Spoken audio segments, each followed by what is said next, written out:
नमस्कार. अध्ययन स्पर्धा परीक्षा हेल्प डेस्क या आपल्या युट्यूब चॅनलवर सर्व शिक्षकांचं अगदी मनापासून स्वागत. महाटीईटी 2026 ची जर तुम्ही तयारी करत असाल आणि समाजशास्त्र पेपर क्रमांक 2 या विषयाच्या तयारीसाठी तुम्ही अगदी व्यवस्थित चांगल्या प्लॅटफॉर्मवर आलेला आहात, तर समाजशास्त्र या विषयाची प्रॉपर 21 जून पर्यंत, आताची नवीन डेट आहे 28 जून पर्यंत आपण तयारी करून घेणार आहोत. मागच्या आपल्या व्हिडिओ सिरीजचे व्हिडिओ तुम्ही पाहू शकता. 7वी पासून भूगोल आपण कव्हर केलेला आहे, इतिहासाचे काही मॅरेथॉन लेक्चर आपण दिलेले आहेत, पॉलिटीचे काही लेक्चर कव्हर केलेले आहेत. तर 7वी ते 12वी पाठ्यपुस्तकावर आधारित सगळ्या पाठ्यपुस्तकाची आपण प्रॉपर पद्धतीने रिव्हिजन करून घेत आहोत. त्यामुळे महाटीईटी 2026 ची तयारी करत असाल किंवा सीटीईटी 2026 ची तयारी करत असाल तर चॅनल आधी सबस्क्राईब करून ठेवा, लाईक करा आणि शेअर करायला अजिबात विसरू नका. तर समाजशास्त्र या विषयामध्ये तुम्हाला 60 प्रश्न येतात 60 मार्कासाठी, आणि त्याच्यासाठी पेड नोट्स आपण अवेलेबल करून दिलेले आहेत. आता या पेड नोट्समध्ये तुम्हाला एक्झॅक्ट काय मिळतं, तर ज्यांना शक्य आहे तर त्यांनी या पेड नोट्स ज्या आहेत तर त्याचा जरूर लाभ घ्या. ज्यांना आता काही बऱ्याच लोकांनी परचेस केलेले आहेत, तुम्हाला इयत्ता 6वी ते 10वी तुम्हाला सॅम्पल पीडीएफ पण मी दाखवते. तर 6वी ते 10वी पाठ्यपुस्तकाच्या सगळ्या नोट्स आहेत तर त्या नोट्स तुम्हाला भेटतील. प्लस तुम्हाला 6वी ते 12वी सगळी हायलाईट केलेली पुस्तकं एकाच ठिकाणी मिळतील. सगळी 6वी ते 12वी पासून भूगोल, इतिहास आणि नागरिकशास्त्र सगळी हायलाइटेड पुस्तके मिळतील. त्याचबरोबर मागच्या 7 वर्षामध्ये SSTच्या ज्या प्रश्नपत्रिका आहेत तर त्या सगळ्या प्रश्नपत्रिका विथ आन्सर मी तुम्हाला अपलोड करून दिलेल्या आहेत. प्लस त्याच्या अनालिसिसच्या पीडीएफ देखील तुम्हाला ऍड करून मिळतील. आणखी इयत्ता वाईज आपण शेड्यूल प्रमाणे जे व्हिडिओ सिरीज घेत आहोत, 6वी भूगोल, 7वी भूगोल, 8वी भूगोल, आज आपलं 9वी भूगोल होणार आहे. तर इयत्तेनुसार पाठ्यपुस्तकानुसार जे जे प्रश्न आहेत तर ते जे काही प्रश्न आहेत तर ते प्रश्न तुम्हाला देखील त्या पीडीएफ मध्ये ऍड करून मी देत आहे. तर इतिहास, भूगोल आणि नागरिकशास्त्राच्या परिपूर्ण तयारीसाठी या तुम्ही नोट्स परचेस करू शकता. किंमत आहे 350 रुपये. फक्त इतिहास, फक्त भूगोल जर तुम्हाला वाटलं तरी तुम्ही तशा पण नोट्स परचेस करू शकता. फक्त इतिहास असेल, फक्त भूगोल, फक्त नागरिकशास्त्र, किंवा कॉम्बो जर घेतला तर तुम्हाला 350 रुपयाला पडेल. आणि फक्त इतिहास, फक्त भूगोल जरी परचेस केला तरी तुम्हाला सगळे हायलाइटेड केलेली पुस्तके आणि सगळ्या प्रश्नपत्रिका तुम्हाला दिल्या जातील. आता आपण येऊया आपल्या 9वीच्या पाठ्यपुस्तकाकडे. 9वीचा जर एकंदरीत सिलेबस आपण बघितला, 9वीच्या भूगोलामध्ये काय काय अभ्यासायचं आहे सुरुवातीला बघून घेऊ. अनुक्रमणिका, तर वितरणाचे नकाशे आहे, पहिला धडा आहे. त्याच्यानंतर दुसरा धडा आहे अंतर्गत हालचाली. त्याच्यानंतर तिसरा धडा आहे बाह्य प्रक्रिया भाग 1. त्याच्यानंतर चौथा धडा आहे बाह्य प्रक्रिया भाग 2. 5वा धडा आहे वृष्टी. त्याच्यानंतर 6वा धडा आहे सागर जलाचे गुणधर्म. 7वा आहे आंतरराष्ट्रीय वार रेषा. 8वा आहे अर्थशास्त्राशी परिचय, व्यापार. 9वा 10वा आहे नागरीकरण. 11वा वाहतूक व संदेशवहन आणि 12वा धडा आहे पर्यटन. बघा, एकंदरीत तुम्हाला 7 धडे भूगोलाशी संबंधित आहेत आणि इथून पुढे 8 ते 12 हे जे धडे आहेत तर 7 धडे तुम्हाला जिओग्राफीशी संबंधित, भूगोलाशी संबंधित आहेत. आणि इथं सगळे तुम्हाला अर्थशास्त्राशी संबंधित, थोडीशा अर्थशास्त्राची ओळख करून देणारे धडे दिलेले आहेत. आता नोट्स बद्दल बघायचं झालं तर ह्या सगळ्या आपल्या प्रॉपर नोट्स आहेत. आपण फक्त पाठ्यपुस्तकाचा आधार घेऊन या सगळ्या नोट्स तयार केलेल्या आहेत. जिथे जिथं गरज आहे, कन्सेप्ट तुम्हाला चांगली समजण्यासाठी पाठ्यपुस्तकामध्ये जे काही आकृत्या आहेत, मॅप आहेत तर ॲज इट इज लावलेले आहेत. कन्सेप्ट अगदी चांगल्या पद्धतीनं हायलाईट करून सांगितलेले आहेत. त्याचबरोबर जिथं जिथं गरजेचं आहे तर तिथं तिथं इमेज आणि ऍक्च्युअल पाठ्यपुस्तकातले जे काही स्क्रीनशॉट आहेत, आता हे नेहमी लक्षात ठेवा. या अंतर्गत तुम्हाला ते इथं PYQ आहे बघा, तर इथं 2-3 वेळा PYQ येऊन गेलेला आहे. जागृत आहे, सुप्त आहे, त्याच्यानंतर निद्रिस्त किंवा सुप्त ज्वालामुखी, त्याच्यानंतर मृत ज्वालामुखी आणि जागृत ज्वालामुखी. इथं प्रश्न आहेत तुम्हाला, तर असे जिथे जिथे प्रश्न आलेले आहेत ते ॲज इट इज तुम्हाला स्क्रीनशॉट जोडलेले आहेत. अशा पद्धतीनं जवळजवळ 214 पेजेसच्या या आपल्या फक्त 9वी पाठ्यपुस्तकाच्या नोट्स आहेत. आणखी ज्यांना नोट्स झाल्यानंतर एक क्विक रिव्हिजन मारायचे आहे तर त्यांच्यासाठी वन लाईनर, एक 15 ते 20-25 पानाच्या वन लाईनर नोट्स सुद्धा इयत्ता वाईज मी तुम्हाला दिलेल्या आहेत. त्यामुळं ज्यांना शक्य आहे तर त्यांनी जरूर नोट्स परचेस करा. ह्या सगळ्या नोट्स आहेत. आणि नोट्सच्या खाली तुम्हाला बघा इथं व्यवस्थित असं सगळी, आता इथं मैदान असेल, त्रिभुज प्रदेश असेल, पूरतट असेल, भूरुपेज बनतात तर कोणत्या कारकापासून बनतात, पूरतट असेल, पूर मैदाने असेल, हिमोडकचे प्रकार आहेत. तर अशा सगळ्या जिथं जिथं गोष्टी तुम्हाला समजणे गरजेचं आहे तर तिथं त्या गोष्टी व्यवस्थित लावलेल्या आहेत. त्यामुळं नोट्समधून तुम्हाला 100% फायदा होऊ शकतो. त्यामुळं नोट्सचा जरूर लाभ घ्या. अगदी कमीत कमी वेळामध्ये तुमची जास्तीत जास्त प्रॉपर रिव्हिजनसाठी तुम्ही नोट्स नोट्स परचेस करू शकता. हे सगळे आता ह्या इथंपर्यंत बघा, ह्या सगळ्या नोट्स आहेत आणि नोट्सच्या खाली तुम्हाला इथं त्या पाठ्यपुस्तकावर आलेले PYQ आणि काही MCQच्या स्वरूपात तुम्ही ते पाठ्यपुस्तकाचे पूर्णपणे रिव्हिजन करू शकता. मॅपवर प्रश्न येतात. इथं आता पर्यटन स्थळे, तुम्हाला पर्यटन स्थळे नैनिताल वगैरे तिकडे प्रश्न विचारलेला आहे. तर पर्यटन स्थळाचा मॅप आहे आणि अखंड मॅप तुम्हाला समजणार नाही म्हणून इथं अर्धा मॅप लावलेला आहे. तुम्ही पाहू शकता इथं अर्धा मॅप आहे. व्यवस्थित तुम्हाला पूर्ण आराखडा समजावा याच्यासाठी इकडे अर्धा जो मॅप आहे तो दुसऱ्या स्लाइडवर लावलेला आहे. जिथं जिथं गरजेचं आहे. आता डेक्कन ओडिसी प्रश्न येऊन गेलेला आहे, तर इथं डायरेक्ट स्क्रीनशॉट पाठ्यपुस्तकातून जोडलेला आहे. तर चालू करूया आपण. पहिला प्रश्न आहे, तर केंद्र भागातील जास्त दाबाकडून सभोवतालच्या कमी दाबाकडे चक्राकार दिशेत वाहणारे जे वारे आहेत त्यांना काय म्हटलं जातं? TET 2014चा PYQ आहे हा. खारी वारे, मतलई वारे, प्रत्यावर्त वारे की आवर्त वारे. तर जास्त दाबाकडून सभोवतालच्या कमी दाबाकडे मागं पण आपण डिस्कस केलं होतं बघा. तर जास्त दाब कुठं आहे? केंद्राकडे जास्त दाब आहे आणि इकडे कमी दाब आहे. केंद्रातील जास्त दाबाकडून कमी दाबाकडे जे वारे वाहतात त्यांना काय म्हटलं जातं? प्रत्यावर्त. आणि आवर्तीची कंडिशन बरोबर उलट असते. आवर्तामध्ये काय असतं तर केंद्राकडे कमी दाब असतो आणि इकडे जास्त दाब असतो आणि वारे इकडून इकडे वाहतं. आवर्तीची कंडिशन ही आहे प्रत्यावर्तीची कंडिशन. ऑप्शन क्रमांक 3, प्रश्न क्रमांक 1चं उत्तर आहे ऑप्शन क्रमांक C. पुढे मलेशिया व इंडोनेशिया यामध्ये असणारी सामुद्रधुनी काय म्हणून ओळखली जाते? 2014 सामुद्रधुनीवर तुम्हाला प्रश्न आलेला आहे. पाल, जिब्राल्टर, मॅगेलनची की मलाक्काची. तर मलेशिया आणि इंडोनेशिया या दोन देशांच्या दरम्यान जी सामुद्रधुनी आहे तर त्याला म्हटलं जातं मलाक्काची सामुद्रधुनी. आता इतर पालची सामुद्रधुनी बघा, तर भारत आणि श्रीलंका यांच्या दरम्यान आहे. Gibraltar Europe, Africa, Spain, Morocco आणि अटलांटिक महासागर यांना जोडते जिब्राल्टर सामुद्रधुनी. हे पण लक्षात ठेवा कारण PYQचे ऑप्शन आहेत ते. मॅगेलनची सामुद्रधुनी दक्षिण अमेरिका खंडात आहे. अटलांटिक महासागर आणि पॅसिफिक महासागरांना जोडते. आणि मलाक्काची जी सामुद्रधुनी आहे तर ती मलेशिया आणि इंडोनेशिया यांच्यामध्ये असून हिंदी महासागर आणि दक्षिण चीन समुद्र जोडते. तिसरा प्रश्न आहे, उष्ण आणि थंड प्रवाह जेथे एकत्र येतात त्या भागात निर्माण होते. 2014चा PYQ दाट धुके, ढग, गारा आणि हिम.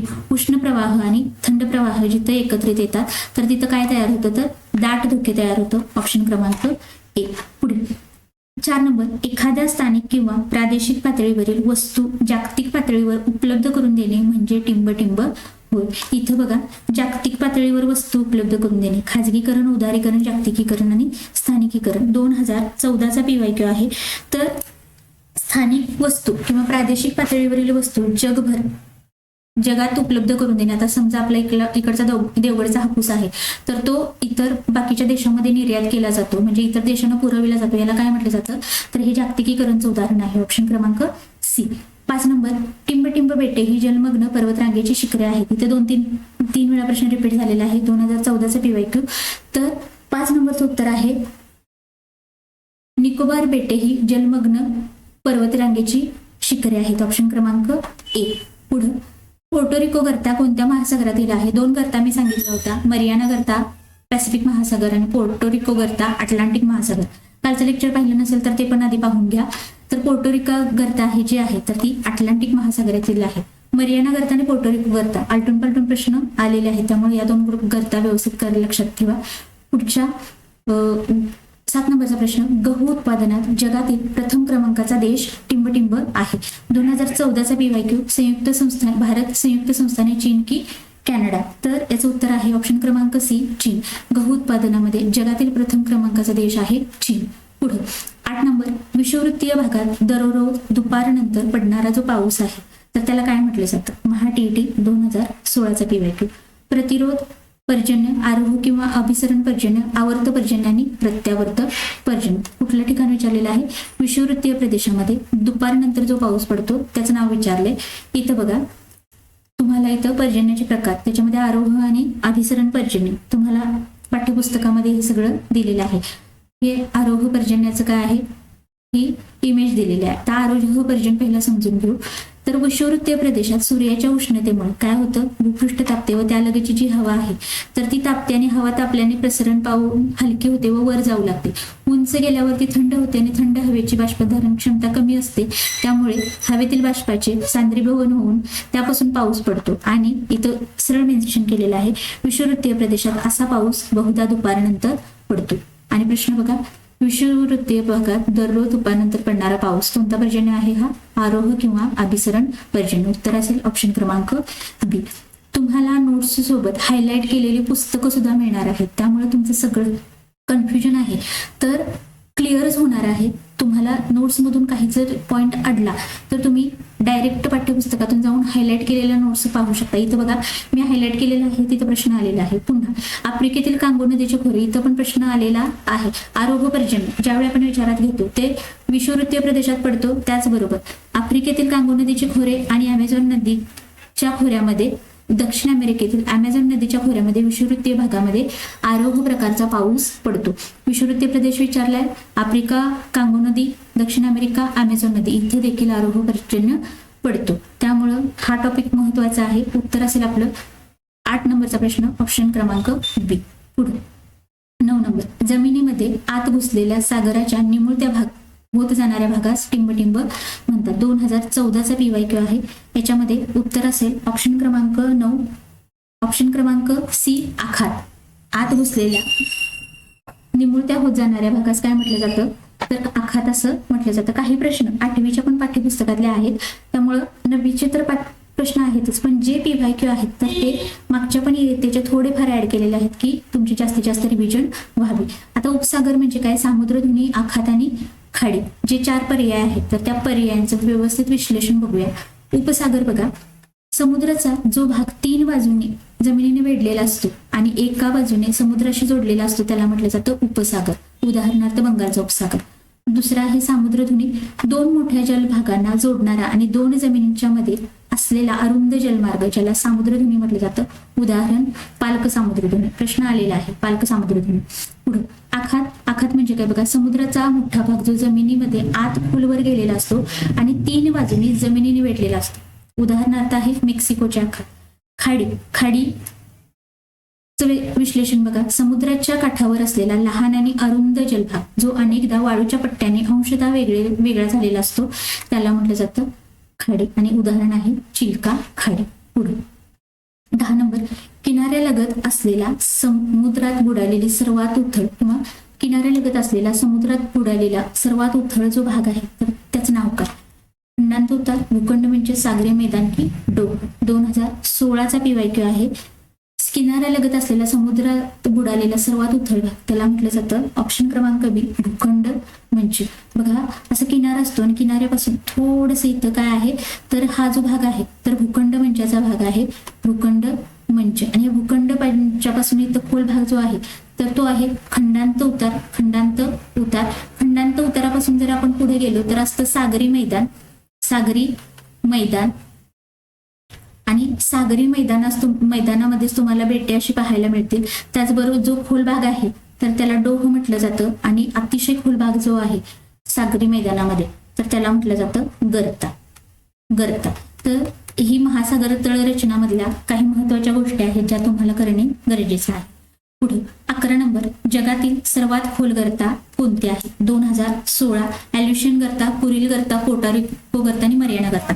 मागचे जर तुम्ही TETचे पेपर काढले तुम्हाला गर्ता, कालवे, सामुद्रधुनी, त्याच्यानंतर सरोवर असेल याच्यावर तुम्हाला प्रश्न आलटून पालटून आहेच. एक तरी प्रश्न आहेच त्याच्यावर. आता पोर्टोरिको गर्ता आपण अटलांटिक महासागरामध्ये वेगळी.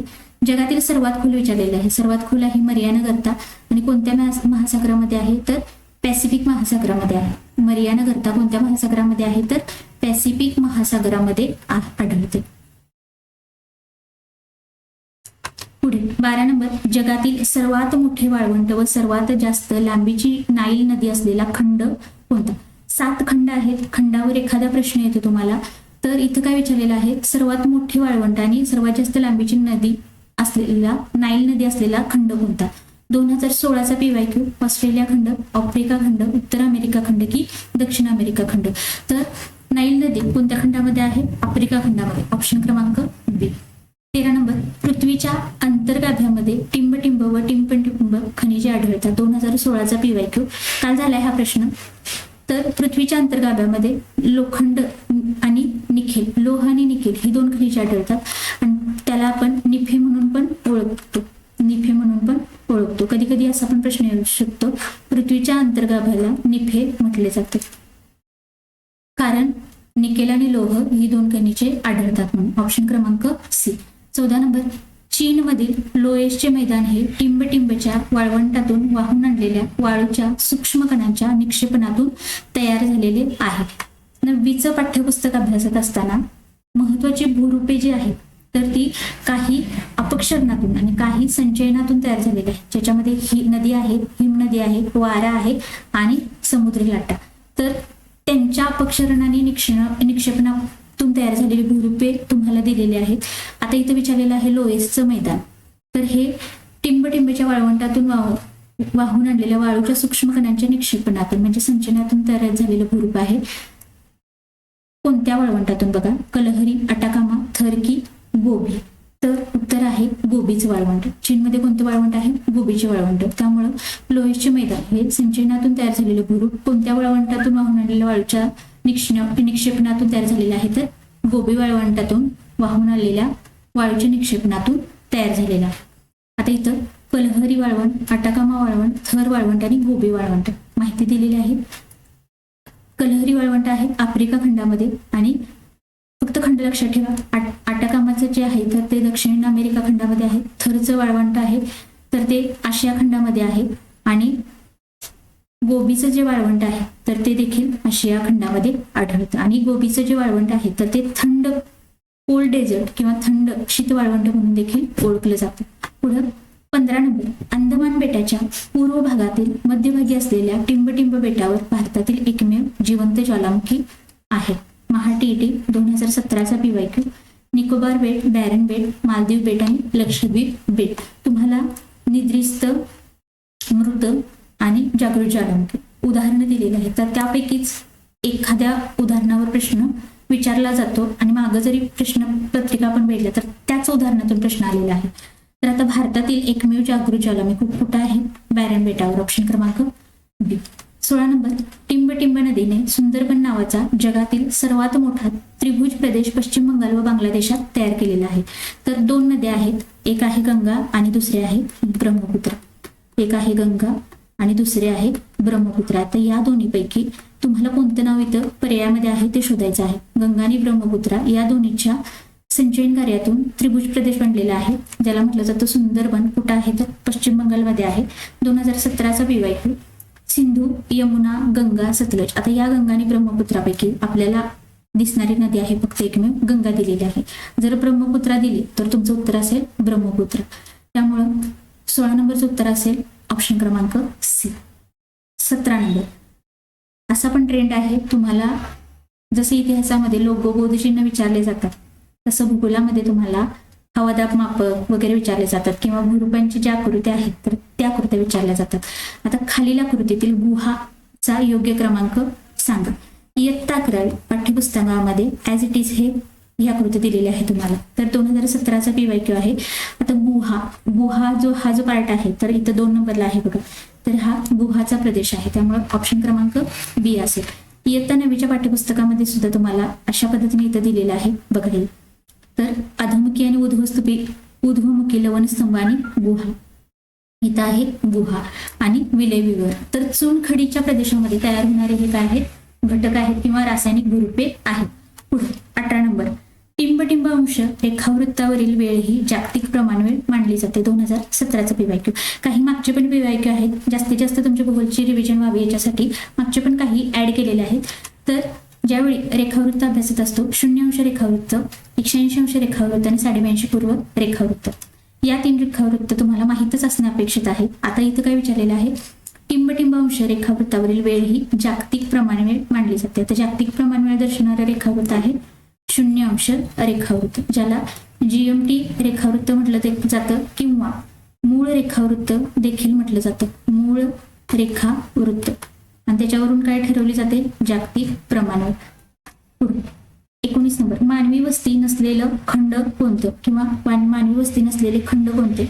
2017चा PYQ. आफ्रिका, अंटार्क्टिका, आशिया की युरोप? तर अंटार्क्टिका हे जे खंड आहे तर तिथं मानवी वस्ती नाही आहे. ऑप्शन क्रमांक बी. 20 नंबर, रिश्टर स्केल हे टिंबटिंबची तीव्रता मोजण्याचे एकक आहे. 2017चा PYQ. ज्वालामुखी, भूकंप, मंद हालचाल आणि भूपट्ट निर्मिती. तर रिश्टर स्केल हे भूकंपाची तीव्रता मोजण्याचं एकक आहे. 21 नंबर, वाऱ्याचा वेग टिंबटिंब असा सांगितला जातो. वाऱ्याचा वेग 2017चा PYQ किलोमीटर प्रति तास, किलोमीटर प्रति मिनिट, मीटर प्रति सेकंद, मिलीमीटर प्रतिदिन. तर वाऱ्याचा वेग किलोमीटर प्रति तास असा सांगितला जातो. ऑप्शन क्रमांक ए. आणि कशामध्ये मोजतात? नॉट्स या एककामध्ये मोजतात. 22 नंबर, कोलार येथील सोन्याच्या खाणी टिंबटिंब राज्यात आहेत. आता कोलार, तुम्ही KGF पिक्चर बघितला असेल तर सर्वांना माहित आहे बघा. KGF कोलार गोल्ड फील्ड कुठं आहे? ते कर्नाटकमध्ये. कुठं आहे? कोलार गोल्ड फील्ड कर्नाटकमध्ये. ऑप्शन क्रमांक सी बरोबर असेल, कर्नाटक. 2017चा PYQ. 23 नंबर, महाराष्ट्रात राज्यातील एक नवी रेल्वे ही गाडी म्हणजे फिरता राजमहाल होय. 2017चा PYQ. A Deccan Queen, B Deccan Express, C Deccan Odyssey, D Sinhagad Express. तर महाराष्ट्र राज्यातील नवी रेल्वे किंवा रेल्वेगाडी जिला फिरता राजमहाल म्हटलं जातं ती आहे डेक्कन ओडिसी. ऑप्शन क्रमांक सी. नोट्समध्ये आपण मेन्शन केलेलं. पुढे आता या ज्या रेल्वेगाड्या आहेत डेक्कन क्वीन, डेक्कन एक्सप्रेस, डेक्कन ओडिसी आणि सिंहगड एक्सप्रेस, पटकन माहिती बघू. डेक्कन क्वीन पुणे मुंबई दरम्यान प्रवास करते. डेक्कन एक्सप्रेस देखील पुणे मुंबई दरम्यान आहे. Deccan odyssey luxury tourist train आहे आणि पर्यटन स्थळांवर फिरते. आणि सिंहगड एक्सप्रेस जी आहे तर ती देखील पुणे मुंबई, डेक्कन क्वीन, डेक्कन एक्सप्रेस आणि सिंहगड एक्सप्रेस पुणे मुंबई दरम्यान धावणाऱ्या रेल्वेगाड्या आहेत. 24 नंबर, इटलीतील व्हेसुवियस व अलास्कातील काटमाई ही टिंबटिंब प्रकारच्या ज्वालामुखीची उदाहरणे आहेत. 2018 जसं बॅरन बेटावरचा जागृत ज्वालामुखी विचारला होता तसं आता इटलीतील व्हेसुवियस विचारलेला आहे आणि अलास्कातील काटमाई ही टिंबटिंब प्रकारच्या ज्वालामुखीची उदाहरणे होत. 2018चा PYQ. ए निद्रिस्त, इथं बघा ए जागृत, बी निद्रिस्त किंवा सुप्त, सी आहे मृत आणि डी आहे भ्रंशमूलक. आता हा स्क्रीनशॉट इथे तुम्ही 1-2 मिनिटात स्क्रीनशॉट्स पण काढून घेऊ शकता. इथून तुम्हाला प्रश्न येतो, प्रश्न आलेले पण आहेत बघा. ज्वालामुखीचे 3 प्रकार पडतात. कशावरून? कालावधीनुसार. त्याच्यामध्ये जागृत ज्वालामुखी. आता जागृत ज्वालामुखी म्हणजे काय असतो तर ज्यांचा उद्रेक वारंवार होत आहे अशांना म्हटलं जातं जागृत ज्वालामुखी. म्हणजे आता सध्या उद्रेक होत आहे आणि जागृत ज्वालामुखीची जर उदाहरणं विचारली तर त्याच्यामध्ये जपानचा फुजियामा आहे आणि भूमध्य सागरातील स्ट्रांबोली ही जागृत ज्वालामुखीची उदाहरणं आहेत. पुढं आता निद्रिस्त ज्वालामुखी दुसरा प्रकार. पहिला प्रकार आपण बघितला जागृत ज्वालामुखी. दुसरा प्रकार बघतोय आपण निद्रिस्त ज्वालामुखी. आता निद्रिस्त ज्वालामुखी म्हणजे काय तर काही काळासाठी शांत आहे पण भविष्यात कधीतरी जो जागृत होऊ शकतो किंवा उद्रेक होऊ शकतो अशा, म्हणजे आता सध्या झोपलेला आहे आणि कधीतरी उठणार आहे, म्हणजे आता सध्या शांत आहे पण कधीतरी उद्रेक होणार आहे असा जो ज्वालामुखी आहे त्याला निद्रिस्त ज्वालामुखी म्हटलं जातं. उदाहरण इटलीतील व्हेसुवियस आणि अलास्कातील काटमाई आणि भारतातील आहे बॅरन बेट. पुढं तिसरा ज्वालामुखी आहे मृत ज्वालामुखी. आता मृत ज्वालामुखी म्हणजे काय तर ज्यातून दीर्घकाळ उद्रेक झालेला नाही आणि पुढेही होण्याची शक्यता नाही किंवा अतिशय अल्प आहे अशा ज्वालामुखीला मृत ज्वालामुखी म्हटलं जातं. म्हणजे खूप कालावधीपासून उद्रेक झालेला नाही आणि पुढे पण होणार नाही असा असेल तर तो मृत ज्वालामुखी. आणि उदाहरण आहे टांझानियातील किलिमांजारो. आता इथं बघा बॅरन बेट. तुम्हाला बॅरन बेट जे आहे तर बॅरन बेटावर हा निद्रिस्त ज्वालामुखी या कॅटेगरीमध्ये आधी मोडत होता पण काही त्याचा साल पण मेन्शन केलेला आहे पाठ्यपुस्तकामध्ये. तर त्या सालापासून इथं बॅरन बेटावर पुन्हा काय झालेले आहेत उद्रेक सुरू झालेले आहेत. सुरुवातीला तो निद्रिस्त होता पण आता सध्या उद्रेक होणे सुरू आहे. त्यामुळे आता हा जो बॅरन बेटावरचा ज्वालामुखी आहे भारतातील तर तो जागृत ज्वालामुखी म्हणून ओळखला जातो. त्यामुळे बघा जरी तुम्हाला इथं बॅरन बेटावरील ज्वालामुखी इथं निद्रिस्त मध्ये दिला असला तरी सध्या जागृत ज्वालामुखी म्हणून बॅरन बेटाला ओळखलं जातं. आपल्या प्रश्नामध्ये बघा इटलीतील व्हेसुवियस आणि अलास्कातील काटमाई. कुठं आहे? इटलीतील व्हेसुवियस आणि अलास्कातील काटमाई कोणत्या कॅटेगरीत मोडतात? निद्रिस्त ज्वालामुखी. ऑप्शन क्रमांक बी अचूक उत्तर असेल. पुढे आहे 25 नंबर, पनामा या कालव्यास टिंबटिंबचे प्रवेशद्वार असे म्हणतात. तर पनामा हा जो कालवा आहे तर त्याला पॅसिफिकचे प्रवेशद्वार असे म्हटले जाते. 2017चा PYQ. 26 नंबरचा प्रश्न, टिंबटिंबचा उपयोग हा मुख्यतः आण्विक इंधन म्हणून अणुविद्युत निर्मिती केंद्रामध्ये केला जातो. 2018चा PYQ. कोळसा, खनिज तेल, नैसर्गिक वायू आणि थोरियम. तर युरेनियम आणि थोरियम यांचा अणुविद्युत निर्मितीमध्ये उपयोग केला जातो. आता युरेनियम आणि थोरियम पैकी इथे तुम्हाला थोरियम दिसते, त्यामुळे ऑप्शन क्रमांक डी तुमचं उत्तर असेल. 27 नंबर, खालील आकृतीमध्ये हिमवृष्टीचा योग्य पर्याय ओळखा. आता इथं बघा, तुम्हाला इथं काय दाखवलेलं आहे, तर एक चित्र दाखवलेलं आहे आणि चित्रामध्ये तुम्हाला पुन्हा काय केलेलं आहे, तर नंबरिंग करून दिलेले आहेत आणि इथं हिमवृष्टीचा तुम्हाला नंबर ओळखायचा आहे. तर बघा, सी नंबर ऑप्शन क्रमांक 3 कुठं आहे. आता हे तुम्हाला इतकं व्यवस्थित दिसणार नाही, जुना पेपर आहे 2018चा. तर इथं दाखवलेलं आहे हिमवृष्टी कुठं, इथं. हिमवृष्टी कुठं होते, इथं. त्यामुळं पाठ्यपुस्तकामध्ये ज्या भूरूपेच्या आकृती आहेत, भूरूपे आहेत, तर ती व्यवस्थित करायची. त्याला असं तुम्हाला नंबर टाकून दिले जातात, याला काय म्हटलं जातं, त्यामुळे ते जरा व्यवस्थित करायचं. पुढे, पृथ्वी सूर्याभोवती प्रदक्षिणा घालते याला काय म्हणतात, किंवा पृथ्वी सूर्याभोवती प्रदक्षिणा घालते याला टिंबटिंब म्हणतात. 2018चा PYQ. परिवलन, परिभ्रमण, अक्षीय गती की कक्षीय गती. पृथ्वी स्वतःभोवती फिरते याला म्हटलं जातं परिवलन, आणि स्वतःभोवती फिरता फिरता सूर्याभोवती फिरते याला म्हटलं जातं परिभ्रमण. त्यामुळं 28चं उत्तर आहे ऑप्शन क्रमांक बी, परिभ्रमण. पृथ्वी सूर्याभोवती प्रदक्षिणा घालते याला म्हटलं जातं परिभ्रमण. आणखीन एक लक्षात ठेवा, पृथ्वीचं जे परिवलन कक्षा आहे तर ती दैनिक गतीचं उदाहरण आहे, 24 तास कालावधी लागतो. आणि परिभ्रमण वार्षिक गतीचं उदाहरण आहे, आणि ही वार्षिक गती पूर्ण होण्यासाठी किती दिवस लागतात, 365 दिवस 6 तास इतका कालावधी लागतो एक परिभ्रमण पूर्ण करण्यासाठी. आणि स्वतःभोवती फेरी पूर्ण करण्यासाठी 24 तास लागतात, एक दिवस. पुढे 29 नंबर, समुद्र सपाटीवर वायुदाब टिंबटिंब मिलीबार असतो. 2018चा PYQ. किती मिलीबार असतो, 1013.2 मिलीबार इतका असतो. समुद्र सपाटीवर वायुदाब 1013.2 मिलीबार इतका असतो. 30 नंबर, सागर जलात टिंबटिंबचे प्रमाण सर्वात अधिक असते. कार्बोनेट, कॅल्शियम आणि सोडियम क्लोराईड आणि सिलिका. आता सोडियम क्लोराईड म्हणजेच काय बघा, NaCl, मीठ. तर सागर जलामध्ये NaClचं प्रमाण कसं असतं, सर्वाधिक असतं. ऑप्शन क्रमांक सी, 2018चा PYQ. पुढे 31 नंबर, चुनखडीच्या प्रदेशात टिंबटिंब हे भूरूप तयार होते. विलय छिद्रे, अवहन खळगे, बारखान आणि खाजण. तर 31 नंबरचं उत्तर असणार आहे ऑप्शन क्रमांक ए, विलय छिद्रे. मग अशी तुम्हाला गुहा दाखवल्या होत्या, तर तिथं विलय छिद्र पण ते भूरूप होतं. मागं तुम्ही पॉज करून किंवा पाठीमागं बॅग घेऊन तुम्ही बघू शकताय. तर चुनखडीच्या प्रदेशामध्ये जे भूरूप तयार होतं त्याला म्हटलं जातं विलय छिद्रे. ऑप्शन क्रमांक ए, 2018चा PYQ. पुढे 32 नंबर, सार्क संघटनेच्या स्थापनेसाठी कोणत्या देशाने पुढाकार घेतला. 2018चा PYQ. सार्क देशाच्या स्थापनेसाठी कोणी पुढाकार घेतला, हा प्रश्न हॅश आहे, तरी पण बघा नेपाळ आहे. ऑप्शन क्रमांक ए किंवा सी.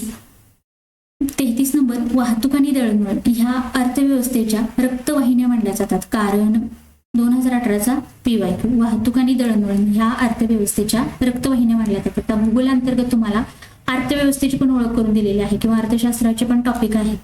तर प्रश्न आहे, वाहतूक आणि दळणवळण ह्या अर्थव्यवस्थेच्या रक्तवाहिन्या मानल्या जातात. कारण ए, वाहतुकीमुळे देशांतर्गत व आंतरराष्ट्रीय व्यापाराला चालना मिळते. बी, वैयक्तिक उत्पन्न वाढते. सी, शेतीपूरक उद्योगाचा विकास होतो. आणि डी आहे, ग्रामीण लोकांसाठी हा उत्पन्नाचा मार्ग आहे. 33चं अचूक उत्तर आहे, वाहतुकीमुळे देशांतर्गत आणि आंतरराष्ट्रीय व्यापाराला चालना मिळते. त्यामुळं वाहतूक आणि दळणवळण या अर्थव्यवस्थेच्या रक्तवाहिन्या आहेत. कारण वाहतुकीमुळे देशांतर्गत आणि आंतरराष्ट्रीय व्यापाराला चालना मिळते. ऑप्शन क्रमांक ए उत्तर असेल. 34 नंबर, युरोप व आफ्रिका या खंडाच्या दरम्यान असणारा समुद्र टिंबटिंब आहे. TET 2021. अरबी समुद्र, बंगालचा उपसागर, तांबडा समुद्र की भूमध्य समुद्र. 34चं उत्तर असणार आहे ऑप्शन क्रमांक 4, युरोप आणि आफ्रिका खंड यांच्या दरम्यान असणारा समुद्र आहे भूमध्य समुद्र. 35 नंबर, अंदमान समुद्र व जावा समुद्र यांना जोडणाऱ्या सामुद्रधुनीचे नाव सांगा. मग अशा आपण सामुद्रधुनी बघितला. अंदमान आणि जावा समुद्र यांना जोडणाऱ्या सामुद्रधुनीचं नाव आहे. 35 नंबर, 1 पाल्कची सामुद्रधुनी, 2 मलाक्का सामुद्रधुनी, 3 मॅगेलन सामुद्रधुनी आणि 4 जिब्राल्टर सामुद्रधुनी. 2021चा PYQ 35 नंबरचं उत्तर आहे ऑप्शन क्रमांक 2 मल्लाक्का सामुद्रधुनी. रिपीट क्वेश्चन आहे, प्रश्न रिपीट आहे. पुढे ऍज इट इज रिपीट केलेला आहे. बघा अशी बघितलं बघा आपण पालकची सामुद्रधुनी, बाहेर Sri Lanka, Malacca, Malaysia, Indonesia, Magellan, Chile, दक्षिण अमेरिकेमध्ये आणि जिब्राल्टर, स्पेन, मोरोक्को आणि युरोप, आफ्रिका यांना वेगळं करते. पुढे 36 भूकंपाची तीव्रता मोजण्याचे एकक 2021चा PYQ. रिपीट क्वेश्चन आहे, तर भूकंपाची तीव्रता मोजण्याचे एकक आहे रिश्टर स्केल. 37 नंबर भारतातील जागृत ज्वालामुखीचे एकमेव उदाहरण अंदमान द्वीपसमूहापैकी टिंबटिंब येथे आहे. 2021चा PYQ. उत्तर आहे बॅरन बेट. 38 नंबर केरळ, कर्नाटक राज्यात मान्सूनपूर्व काळात येणाऱ्या पावसाच्या सरींना टिंबटिंब म्हणतात. 2021चा PYQ. उत्तर आहे कॉपी बहार सरी. केरळ, कर्नाटक राज्यात मान्सूनपूर्व काळात येणाऱ्या ज्या पावसाच्या सरी आहेत तर त्यांना म्हटलं जातं कॉपी बहार सरी. पंजाबमध्ये कालबैसाखी आहे. वळवाचा पाऊस आंबेसरी इकडं महाराष्ट्रामध्ये म्हटलं जातं. त्याच्यानंतर 39 भारतातील पहिला लोह पोलाद कारखाना टिंबटिंब राज्यात कुल्टी येथे सुरू झाला. 2021चा PYQ. उत्तर आहे ऑप्शन क्रमांक 1 पश्चिम बंगाल. भारतातील पहिला लोह पोलाद कारखाना पश्चिम बंगाल राज्यात कुल्टी येथे सुरू झाला. ऑप्शन क्रमांक 1 पश्चिम बंगाल. 2021चा PYQ. 40 नंबर जपानमधील जागृत ज्वालामुखी टिंबटिंब आहे. जपानमधील जागृत ज्वालामुखी विचारलाय 2021. म्हणजे एवढं बघितल्यानंतर तुम्हाला लक्षात येतं बघा, एक तर तुम्हाला ज्वालामुखी पाठच पाहिजे, त्याच्यानंतर कालवे, त्याच्यानंतर सामुद्रधुनी पाहिजे तर स्क्रीनशॉट मारून ठेवा त्याचे. सामुद्रधुनी आहे, त्याच्यानंतर महासागर आहे आणि खंड, सागर, खंड आणि भूरूपे आणि भूरूप निर्मितीची कारके. याच्यावर तुम्हाला 100% प्रश्न येतो. जपानमधील जागृत ज्वालामुखी आहे 40 नंबर. उत्तर असेल ऑप्शन क्रमांक 1 4 फुजियामा. जपानमधील जागृत ज्वालामुखी आहे फुजियामा. ऑप्शन क्रमांक 4. 41 नंबर शेती, कारखानदारी, वाहतूक व नागरीकरण हे टिंबटिंबचे घटक आहेत. कशाचे घटक आहेत तर आर्थिक, सामाजिक, प्राकृतिक की राजकीय. तर शेती, कारखानदारी, वाहतूक आणि नागरीकरण हे आहेत आर्थिक घटक. ऑप्शन क्रमांक 1. 2021चा PYQ अर्थशास्त्राला धरून प्रश्न विचारलेला आहे. 42 नंबर सर्व प्रकारच्या आर्थिक विकासात टिंबटिंब हा केंद्रबिंदू असतो. 1 प्रदेश, 2 मानव, 3 निसर्ग, 4 वाहतूक. 2021चा PYQ सर्व प्रकारच्या आर्थिक विकासामध्ये केंद्रबिंदू कोण असतो तर सर्व प्रकारच्या आर्थिक विकासात मानव हा केंद्रबिंदू असतो. ऑप्शन क्रमांक 2. सर्व प्रकारच्या आर्थिक विकासात मानव हा केंद्रबिंदू असतो. ऑप्शन क्रमांक 2 2021चा PYQ.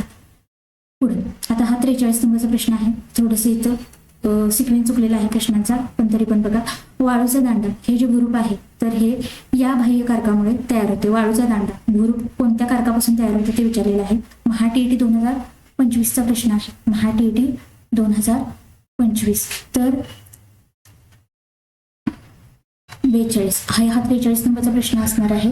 तर बघा वाळूचा दांडा हे जे भूरूप आहे तर तुम्हाला वाटेल तर इथं सागरी लाटा, वारा, हिमनदी आणि नदी. तर वाळूचा दांडा हे सागरी लाटापासून तयार होतं. सागरी लाटापासून तयार होतं. ऑप्शन क्रमांक 1 महाटीईटी 2025चा PYQ. पुढं बारकान हे भूरूपचे संचयन कार्य आहे. बारकान हे भूरूपचे संचयन कार्य आहे. कोणत्या भूरूपाचं, कशाचं संचयन कार्य आहे? सागरी लाटा, वारा, नदी की हिमनदी? तर बारकान हे वाऱ्याचं संचयन कार्य आहे. वाऱ्यामुळं जी वाळू आहे तर ती वाहून नेली जाते आणि ती जिथं साचली जाते तर तिथं बारकान टेकड्या तयार होतात. ऑप्शन क्रमांक 2. बारकांवर आणखीन एकदा प्रश्न विचारलेला आहे बघा. चंद्रकोरी किंवा चंद्रकोरी सारख्या आकाराचे जे टेकड्या आहेत तर त्यांना म्हटलं जातं बारखान. पुढं सागरी निक्षेपात पुढील घटकांचा समावेश होतो. हा जो PYQ होता बारखांचा तर तो पण महाटीईटी 2025चा होता. आता सागरी निक्षेपात पुढील घटकांचा समावेश असतो. हा देखील महाटीईटी 2025चा PYQ आहे. 1 सागरी वनस्पती व प्राण्यांचे जीवाश्म, 2 अतिसूक्ष्म रेतीचे संचयन, 3 ज्वालामुखीय लावा व राख, 4 आहे अतिसूक्ष्म माती, सागरी वनस्पती व प्राण्यांचे जीवाश्म. तर सागरी निक्षेपामध्ये अतिसूक्ष्म माती, सागरी वनस्पती आणि प्राण्यांचे जीवाश्म यांचा काय होतो समावेश होतो महाटीईटी 2025चा PYQ. आता पुढचं हिमरस्ते याचा अर्थ पुढील पैकी काय? महाटीईटी 2025चा PYQ. 1. हिवाळ्यात गोठलेल्या जलमार्गावर तयार करतात. 2. हिवाळ्यात गोठलेल्या रस्त्यावर हिम काढून तयार केलेला असतो. 3. बर्फाच्छादित प्रदेशात पर्वतीय भागातील रस्ते. आणि 4 आहे सदैव हिमाने आच्छादलेले असतात. काय विचारलेलं आहे? हिमरस्ते याचा अर्थ काय? तर हिवाळ्यात गोठलेल्या जलमार्गावर हिमरस्ते तयार केलेले असतात, हा त्याचा अर्थ आहे. ऑप्शन क्रमांक 1. पुढचा प्रश्न, शेवटचा प्रश्न. आफ्रिकेतील कांगो नदीच्या खोऱ्यात कोणत्या प्रकारचा पर्जन्य पडतो? तर आफ्रिकेतील कांगो नदीच्या खोऱ्यामध्ये कोणता पाऊस पडतो? अमेझॉन नदीचे खोरे, विषुववृत्तीय प्रदेश आणि आफ्रिकेतील कांगो नदी. उष्णकटिबंधीय प्रदेशामध्ये येणारे प्रदेश आहेत. कोणता पर्जन्य पडतो? आरोह पर्जन्य. ऑप्शन क्रमांक 2. अशा पद्धतीने आपण इयत्ता 9वी आणि मागचे पण काही PYQ ऍड करून पूर्ण रिव्हिजनच्या स्वरूपामध्ये भूगोलाला तुम्हाला कोणत्या प्रकारचे प्रश्न येतात तर ते बघितलेलं आहे. परत एकदा बघा, आरोह पर्जन्य काय होतं? तर तिथली जमीन तापून काय केलं जातं? वर जाते, बाष्प वर जातं आणि नंतर हवा तिथली जी हवा आहे तर ती वर जाते आणि तिथं थंड झाल्यानंतर वरच्या दिशेने जो पाऊस पडतो तर त्याला म्हटलं जातं आरोह पर्जन्य. इयत्ता 9वी चे पाठ्यपुस्तक कव्हर करणारे सगळे PYQ प्लस मागचे पण काही 6वी 7वी 8वी तर त्याचे पण PYQ अशा पद्धतीने 50 प्रश्न आपण घेतलेले आहेत, ज्याचा तुम्हाला MAHA-TET 2026 साठी नक्कीच फायदा होईल. ज्यांना शक्य आहे तर त्यांना मी आणखीन एकदा सांगत आहे, ज्यांना शक्य आहे या सगळ्या पाठ्यपुस्तकाच्या नोट्स ह्या सगळ्या इथं वर तुम्हाला पाहायला मिळतील. बघा, इथं विलय विवर असेल प्रश्न विचारलेला आहे, गुहावर प्रश्न विचारलेला आहे, त्याच्यानंतर इथं आरोह पर्जन्य प्रश्न विचारलेला आहे, त्याच्यानंतर डेक्कन ओडिसी इथं प्रश्न विचारलेला आहे, त्याच्यानंतर अर्थशास्त्राच्या काही कन्सेप्ट आहेत, उत्पादन, वर्गीकरण, भांडवलशाही अर्थव्यवस्था काय किंवा सार्क संघटना इथं प्रश्न विचारलेला आहे. त्याचबरोबर आसियान याचे लोगो वगैरे विचारले जातात तुम्हाला, आंतरराष्ट्रीय संघटना, तर ते तुम्हाला व्यवस्थित इथं डिटेल सगळे स्क्रीनशॉट व्यवस्थित जोडलेले आहेत. तुम्हाला याच्या बाहेर काहीही प्रश्न येणार नाही, त्यामुळं नोट्स मी स्वतः बनवलेले आहेत. संतुलित व्यापार, व्यापार बघा, अनुकूल व्यापार संतुलन, संतुलित व्यापार, अर्थशास्त्राच्या ज्या कन्सेप्ट आहेत, नोट्स वाचताना तुम्हाला कुठेही कंटाळा येणार नाही. प्लस जे काही तुम्हाला प्रश्न येतील ते सगळे नोट्स मधून येतील. त्यामुळं ज्यांना शक्य आहे तर त्यांनी नोट्स जरूर परचेस करा. आता नोट्स परचेस करण्यासाठी तुम्हाला इथं नंबर दिलेला आहे 9284711320 किंवा 9370516615 या दोन्हीपैकी कोणत्याही नंबरला तुम्ही संपर्क करू शकताय. तुम्हाला सॅम्पल नोट्स सुरुवातीला पाठवले जातील, तुम्हाला आवडल्या तरच तुम्ही नोट्स परचेस करा. एकंदरीत तुम्हाला 350 रुपयाला सर्व कॉम्बो भेटत आहे, ज्याच्यामध्ये 6वी ते 10वी इतिहास, भूगोल, नागरिकशास्त्र सगळ्या नोट्स प्लस 6वी ते 12वीची सगळी हायलाइटेड पुस्तके, मागच्या सगळ्या SSTच्या सगळ्या प्रश्नपत्रिका, उत्तर आणि प्रश्न उत्तराच्या स्वरूपात प्लस अनालिसिस केलेले पण PDF ऍड होतील. आणि इयत्तेनुसार जे पाठ्यपुस्तक आहे तर त्या पाठ्यपुस्तकाचे प्रश्न PYQ MCQ याचे सुद्धा प्रश्न तुम्हाला ऍड करून देत आहेत. आणखी 6वी 7वी 8वी 9वी 10वी 11वी 12वी सगळ्या पाठ्यपुस्तकाच्या नोट्स आहेतच, पण नोट्स सोबतच अगदी क्विक रिव्हिजनसाठी 15 ते 20 पेजेसच्या वन लाईनर नोट्स सुद्धा तुम्हाला इयत्तेनुसार प्रोव्हाइड करत आहे. त्यामुळे जरूर ज्यांना शक्य आहे त्यांनी या नोट्स परचेस करू शकता आणि ज्यांना हवं असेल तर त्यांनी या नंबरला काय करायचं आहे? संपर्क करायचा आहे. 9284711320 किंवा 9370516615. आणखी काही शंका असेल तर तुम्ही या नंबरला कॉल करून विचारू शकता किंवा डायरेक्ट व्हॉट्सअप करा, तुम्हाला रिप्लाय मिळून जाईल. अशा पद्धतीनं रोज आपण 28 जून पर्यंत समाजशास्त्र या विषयाची प्रॉपर तयारी करून घेत आहोत आणि प्रॉपर दर्जेदार आणि परीक्षेच्या दृष्टीने जसे प्रश्न परीक्षेला येतात तर त्याच पद्धतीचे प्रश्न आपण इथं घेत आहोत, तोच कंटेंट त्याच्यातूनच रिव्हिजन घेत आहोत. त्यामुळं नक्की शेवटपर्यंत जोडले गेले राहा. मागचे जर तुम्ही व्हिडिओ पाहिले नसतील तर ते पण व्हिडिओ जरूर पहा. आणि पॅरलली आपण CTTची पण तयारी चालू करतोय, त्यामुळे TET CTT करणारे तुमचे जे कोणी मित्रमैत्रिणी असेल त्यांच्यापर्यंत आपल्या चॅनलची लिंक जरूर शेअर करा. चॅनल सबस्क्राईब करून ठेवा, बेल आयकॉन क्लिक करा, जेणेकरून पुढचा व्हिडिओ आला तर नक्की तुमच्यापर्यंत सुरुवातीला पोहोचेल. आणखी टेलिग्राम ग्रुप आपला जॉईन करा, डिस्क्रिप्शन बॉक्समध्ये त्याची लिंक आहे. सगळ्या हायलाइटेड PDF किंवा काही महत्त्वाच्या गोष्टी असतील, काही प्रश्न असतील एकंदरीत पाठ्यपुस्तकावर आधारित तर ते प्रश्न, महत्त्वाची माहिती तुम्हाला समाजशास्त्र विषयाची तुम्हाला तिथे मिळेल. TET CTTच्या सगळ्या नोट्स तुम्हाला टेलिग्राम चॅनलवर मिळतील, त्यामुळे टेलिग्राम चॅनल देखील जरूर जॉईन करा. चालेल, छान पद्धतीने अभ्यास करा, मस्त रहा. धन्यवाद.